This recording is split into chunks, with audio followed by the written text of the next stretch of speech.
यात्री सुरक्षा की दृष्टि से परिवहन विभाग का एक्शन जारी। एचबीटीवी न्यूज ने की आरटीओ प्रदीप कुमार शर्मा से खास बात। इंदौर में गुना बस हादसे के बाद से ही है सुरक्षा मानकों की जांच के निर्देश। मुख्यमंत्री के निर्देश पर जारी है लगातार कार्यवाही, बोले आरटीओ प्रदीप शर्मा। कलेक्टर आशीष सिंह के विशेष जांच दल गठित करने के बाद कार्यवाही में आई तेजी। प्राथमिकता परमिट, फिटनेस ट्रैकिंग की है, साथ में सुरक्षा मानक भी जांच रहे हैं। ई रिक्शा के लिए रूट घटाकर 51 से 15 किए जा सकते हैं। सड़क हादसे में जान लेने वाली स्कूल बस का परमिट, फिटनेस भी निरस्त किया। अन्य स्कूल संचालकों के साथ भी बैठक कर जरूरी निर्देश देंगे।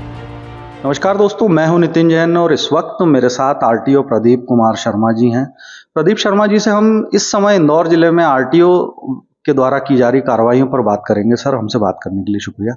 सबसे पहले मैं ये जानूंगा कि गुना हादसे के बाद, गुना बस हादसा जो हुआ उसके बाद किस तरह का एक्शन अब इंदौर जिले में हम कर रहे हैं, क्या क्या चीज़ों हमारी चेकिंग व्यवस्था में, हमारी निगरानी में शामिल है? गुना हादसे के बाद लगातार जैसा उसी समय सीएम सर का निर्देश आ गया था और जितनी भी बसें चल रही हैं जो भी, उनका परमिट, फिटनेस खासकर हमको ध्यान रखना था उसका, और उसके साथ उसका बीमा है कि नहीं वो गाड़ी, और उसमें किसी तरह की प्रॉब्लम तो नहीं है। तो उसको लेके एक व्यापक अभियान जो है पूरे प्रदेश में चालू हुआ और उसी के अंतर्गत इंदौर में भी चेकिंग की कार्रवाई चालू हुई।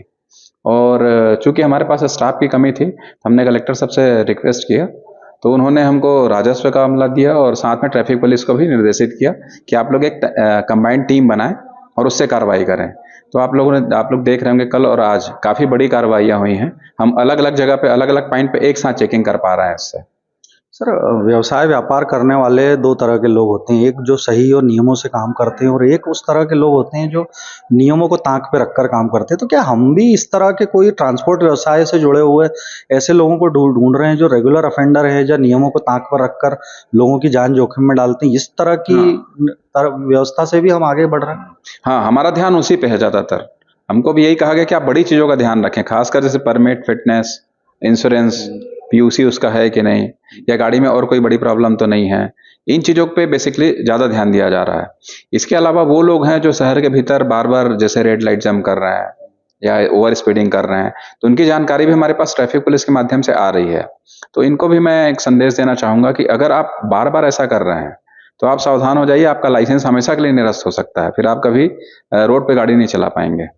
सर, फिटनेस और परमिट के बिना वाहन चलाने वाले, क्या किसी तरह के कोई संख्या हमने ऐसी निकाली है जिसपे हमको ये लगता हो कि ये सड़कों पे दौड़ रहे हैं और अब हम इसको आगे कुछ समय में लगातार इन पे एक्शन करेंगे? क्या कोई संख्या निकल कर आई है? नहीं, ऐसा अनुमान लगाना कठिन होता है, क्योंकि अगर कोई बस वाला किसी गाड़ी का पंजीयन निरस्त नहीं कराता और उसको कबाड़ में बेच देता है या उसको रोड से अलग कर लेता है, तो हमको पता नहीं चल पाता है कि वास्तव में वो गाड़ी जो है रोड पे चल रही है कि नहीं चल रही है। कभी कोई कंप्लेन आती है तो हमको समझ में आता है कि हाँ, उस रूट पे बस वाली जो है चल रही है, या हम जब हमारी चेकिंग होती है तो ऐसी गाड़ियां पकड़ में आती हैं। लेकिन एग्जैक्टली ये पता नहीं चलता कि कोई बस 10 साल हो गया या 12 साल हो गया तो क्या अभी भी यहीं पे है या किसी दूसरे जिले में चल रही है, या उसको अलग कर दिया गया है, अब उनको चलाना बंद कर दिया उन्होंने। एक और मुहिम इंदौर में चल रही है ट्रैफिक सुधार की, जिसमें एक ई रिक्शा का पॉइंट निकल कर आया है, जिसकी वजह से यातायात और खासतौर पे मध्य क्षेत्र का जो बाजार है वो बाधित हो रहा है। उसके लिए क्या हम आरटीओ किस तरह से उसमें आगे बढ़ रहा है? इसमें मेयर साहब ने एक कमेटी बनाई है जिसमें आरटीओ को भी शामिल किया गया है। हम ई रिक्शा के पहले यहाँ पे 51 रूट बने हुए थे, तो 51 रूट पे मॉनिटरिंग काफ़ी कठिन हो रही थी कि उसको इन्फोर्समेंट कैसे किया जाए कि अलग अलग रूट्स को। तो उसको लेके मेयर साहब ने निर्देश दिया है कि आप रूट्स की संख्या को कम करें और ऐसा बनाए कि उससे उनकी भी इकोनॉमी बनी रहे, मतलब उनका रोजगार चलता रहे, और साथ में शहर की जो व्यवस्था है वो प्रभावित ना हो, मतलब एक ही जगह पे बहुत ज़्यादा भी ना हो जाए। इसको लेके हम प्लानिंग कर रहे हैं और करीबन 15 या उसके नीचे हम रूट बनाएंगे बड़े बड़े, और जैसा फिर उनका निर्देश होगा उसके हिसाब से उसको फाइनलाइज करेंगे।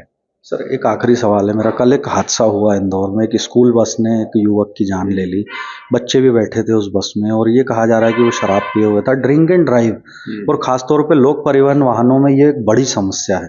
इसको लेकर आरटीओ किस तरह का मैसेज, चाहे वो स्कूल संचालक हो, चाहे वो ट्रांसपोर्टर्स हो, उनको हम कैसे और किस तरह से दे पाएंगे? स्कूल संचालकों को भी बैठक लेके स्पष्ट निर्देश दिए गए थे कि भाई आप अपनी जो भी गाड़ियां हैं उसको पूरी तरह से फिट रखें और ड्राइवर का भी ध्यान रखें।